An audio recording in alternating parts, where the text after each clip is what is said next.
উপস্থিত সাতটা ইউনিয়ন পরিষদের সম্মানিত চেয়ারম্যান জনাব হাবিবুর রহমান হাবিব সহ আমাদের আওয়ামী লীগের সম্মানিত সকল পর্যায়ের নেতৃবৃন্দ, ভাই ও বোনেরা, আজকে একটা ভালো কাজ এখানে হতে যাচ্ছে। এখানকার অনেকেই নিজস্ব জমি দান করেছে, পাশে সরকারি কিছু খাদ জায়গাও আছে, একটা মাঠ হবে। এখানে জুম্মার দিন অনেক মানুষ হয়, জুম্মার নামাজও করতে পারবে। এখানে ঈদের নামাজ করলে পড়া যাবে, খেলাধুলা করা যাবে, খেলাধুলা করতে পারবে। এবং এখানকার মানুষের যে অবদান, এখানকার তাদের নিজস্ব জায়গা এবং পাশে খাদ জায়গাও আছে, সেই জায়গাও মাঠের সাথে ডিসি সাহেবের সাথে আমাদের চেয়ারম্যান সাহেবের সাথে কথা হয়েছে, হয়তো এখানে খাদ জায়গাগুলো মাঠের সাথে নিতে পারবেন। সেই জন্যই এখানে মোটামুটি আমরা একটা বরাদ্দ দেওয়ার চেষ্টা করছি, কিছু টাকা সরকারের পক্ষ থেকে দেওয়ার চেষ্টা করেছে এবং এই কাজটা সবার উদ্যোগে এই কাজটা হবে। আমি যারা আপনাদের চেয়ারম্যান সম্মানের চেয়ারম্যান, আপনাদের মেম্বার মজিবুর রহমান সহ যারা এই উদ্যোগটা নিয়েছেন, সবাইকে আমি আন্তরিক মোবারকবাদ জানাই, ধন্যবাদ জানাই, কৃতজ্ঞতা। একটা ভালো কাজ, সবার জন্য, সমাজের জন্য একটা ভালো কাজ। ঈদগাহ বলেন, মসজিদে জামাতের জন্য বলেন, খেলাধুলার জন্য, সব কিছুর জন্য এই কাজটা, যে উদ্যোগ নিজস্ব জমি দান করা, এই সব কিছু মিলে খুব ভালো একটা কাজ। আমি তার জন্য ধন্যবাদ। আমাদের বর্তমান সরকার আসলে জনবান্ধব সরকার। আজকে আমরা 3 বছর 3বার 15 বছর মাননীয় প্রধানমন্ত্রী শেখ হাসিনার নেতৃত্বে আজকে সরকার রাষ্ট্রীয় ক্ষমতায়। আমাকে চতুর্থবার আমাকে এখানে আপনারা নির্বাচিত করেছেন আপনার প্রতিনিধি হিসাবে। মাননীয় প্রধানমন্ত্রীকে আমাদের 2বার মন্ত্রিসভায় ঠাঁই দিয়েছেন। এখন আমি আপনাদের নির্বাচিত প্রতিনিধি হিসাবে আমি কাজ করার চেষ্টা করছি। এলাকায় বলতে পারবেন না যে এমন কোন উন্নয়ন কর্মকাণ্ড বাকি আছে, খুব কম জায়গায় কাজ বাকি আছে যেটা হয় না। প্রত্যেকটা স্কুলের মতন বিল্ডিং হয়েছে, কলেজের বিল্ডিং হয়েছে। এখানে সরকারি স্কুল 7টা স্কুল সরকারিকরণ হয়েছে, ইসলামিক অনেক সরকারিকরণ করা হয়েছে। সুন্দর বিল্ডিং, প্রত্যেকটা কলেজের সুন্দর, প্রত্যেকটা স্কুলের সুন্দর বিল্ডিং, একেবারে নতুন বিল্ডিং প্রত্যেকটা স্কুলে। আজকে প্রাইমারি স্কুলগুলো দেখেন, বাংলাদেশের সকল প্রাইমারি স্কুলের একই রকম দৃষ্টিনন্দন বিল্ডিং, একই প্যাটার্নের বিল্ডিং। আগে ভাঙ্গাটোলা বিল্ডিং ছিল, এখন কোনো ভাঙ্গাটোলা বিল্ডিং নেই, সব একই রকম। প্রাইমারি স্কুলের শিক্ষকদের রাখা খুব পূর্ণ অবস্থা ছিল। এখন দেখবেন প্রত্যেকটা প্রাইমারি স্কুলে ইয়াং এনার্জেটিক শিক্ষক, নতুন শিক্ষক দিয়ে পাশে শিক্ষকরা প্রাইমারি স্কুলে চাকরি নিয়েছে, ইয়াং এনার্জেটিক শিক্ষক। এই যে এটা শেখাটা ক্ষমতা, ছাত্রছাত্রীদের বছরের প্রথম দিন বই দেয়া, প্রাইমারি ছাত্রদের উচিত দেয়া, প্রত্যেকটা স্কুল কলেজের মতো বিল্ডিং করে দেয়া, এবং আজকে মানুষের অভাবগ্রস্ত মানুষের জন্য পৃথিবীর সাহায্য বলেন, খাদ্য বান্ধব কর্মসূচি বলেন, প্রায় শতাধিক আজকে প্রোগ্রাম আছে যেগুলো নাকি সামাজিক নিরাপত্তা বলে সৃষ্টির জন্য শতাধিক প্রোগ্রাম, প্রতিবন্ধীদের ভাতা, বয়স্ক ভাতা, বিধবা ভাতা। আজকে প্রত্যেকটা ইউনিয়নের কমিউনিটি ক্লিনিক, যেটা জাতিসংঘ পর্যন্ত সেই কমিউনিটি ক্লিনিকের কথা স্বীকার করে নিয়েছে, ধন্যবাদ জানিয়েছে। প্রত্যেকটা কমিউনিটি ক্লিনিক যে সমস্ত ইউনিয়নে, এটা একটা নতুন মডেল হিসেবে শেখ হাসিনা সৃষ্টি করে করেছে। আমাদের মায়েরা বোনেরা, গর্ভবতী মায়েরা বোনেরা বিশেষ করে এই কমিউনিটি ক্লিনিকে সাহায্য পাচ্ছেন। সব পদের ওষুধ দেওয়া হয় এখানে। এই ব্যবস্থা করে করছেন মাননীয় প্রধানমন্ত্রী শেখ হাসিনা। অতীতে সরকারি অনুদান কোথায় যাইতো আসতো এগুলো আপনারা দেখেন তাই বলছিল। এখন তো সরকারি অনুদান টাকা পয়সা দেখেন, মাঠ ভরা, স্কুল ভরা, সব কিছু দেখেন। আমার এলাকায় আমি নির্বাচিত হওয়ার পর এমন কোনো মাঠ নাই যে সমস্ত মাঠ নিচু ছিল যেগুলো ভরাট করে নেয় প্রথম দিকে, খেলার উপযুক্ত ছিল না, সবগুলো মাঠ ভরাট করা হয়েছে। কাজেই এই উন্নয়নমূলক কর্মকাণ্ড মাধ্যমে প্রধানমন্ত্রী জনবন্ধন সরকার বলে বলছেন দেশের আজকে সর্বক্ষেত্রে পদ্মা সেতু, মেট্রো রেল, এলিভেটেড এক্সপ্রেস সকল ক্ষেত্রে বাংলাদেশের আজকে উন্নয়ন। এই 15 বছরে বাংলাদেশ আজকে উন্নয়নশীল দেশের থেকে একটা আমরা 2041 সালে উন্নত দেশের স্বপ্ন দেখি। আমরা 2041 সালে বাংলাদেশ উন্নত দেশের তালিকায় যাবে সেই স্বপ্ন আমরা দেখছি। এই স্বপ্ন দেখাচ্ছেন আমাদের মাননীয় প্রধানমন্ত্রী জননেত্রী শেখ হাসিনা।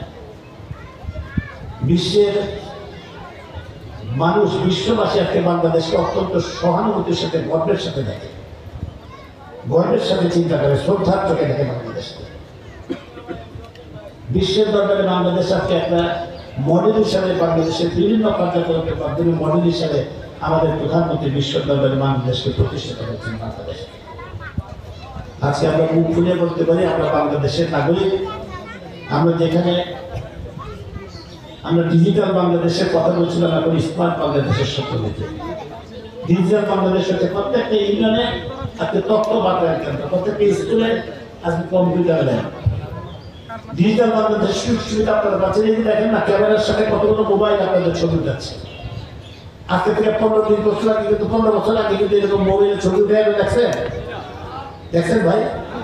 এটা কিসের ফসল? এই যে মোবাইলে ছেলেমেয়েরা ছবি উঠাচ্ছে। আপনি আজকে আপনার ছেলে বিদেশে আছে, সৌদি আরব আছে বা দুবাই আছে বা আমেরিকা আছে, আপনার ছেলের সাথে কথা বলার জন্য আগে একটা ট্রাঙ্কল বুক করতেন, সারাদিন বসে থাকতেন পোস্ট অফিসে গিয়ে ট্রাঙ্কলের লাইন কোন সময় পাবেন। এখন মোবাইলে 7 দিনে 3 বার আপনার স্ত্রী আপনার ছেলের সাথে, মেয়ের সাথে কথা বলে না, বলে না? এটা কার অবদান? মাননীয় প্রধানমন্ত্রী জননেত্রী শেখ হাসিনার অবদান। আজকে এই মোবাইলের ছবি উঠা যেভাবে বাংলাদেশের যে ছবি উঠায়, এটা কার অবদান? মাননীয় প্রধানমন্ত্রী শেখ হাসিনা। একটা সিম্পল একটা এক্সাম্পল দিলাম। যোগাযোগ ব্যবস্থার কি পরিবর্তন হয়েছে। সমস্ত বিশ্বের সাথে আপনার মোবাইলে আপনার যেখানে ছেলে মেয়েরা আছে কথা বলতে পারছেন, এবং ব্যবসা বাণিজ্য সবকিছু মোবাইলের মাধ্যমে সমস্ত বিশ্বের বাজার দর আপনার কাছে পৌঁছে যাচ্ছে, ঠিক না?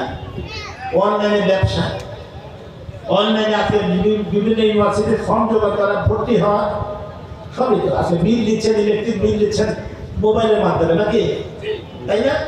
আগে ছেলেকে কত প্রসঙ্গ করতেন, যারা বাবা বিলটা দিয়ে আজকে শেষ দিকে, এখন প্রসঙ্গ করতেন, বা কত সাথে প্রসঙ্গ করবো না, আমার বিল আমি দিয়ে দেবো, নাকি? হ্যাঁ, এটাই তো বাংলাদেশ। এই বাংলাদেশ বলেছেন আমাদের প্রিয় নেত্রী জননেত্রী শেখ হাসিনা।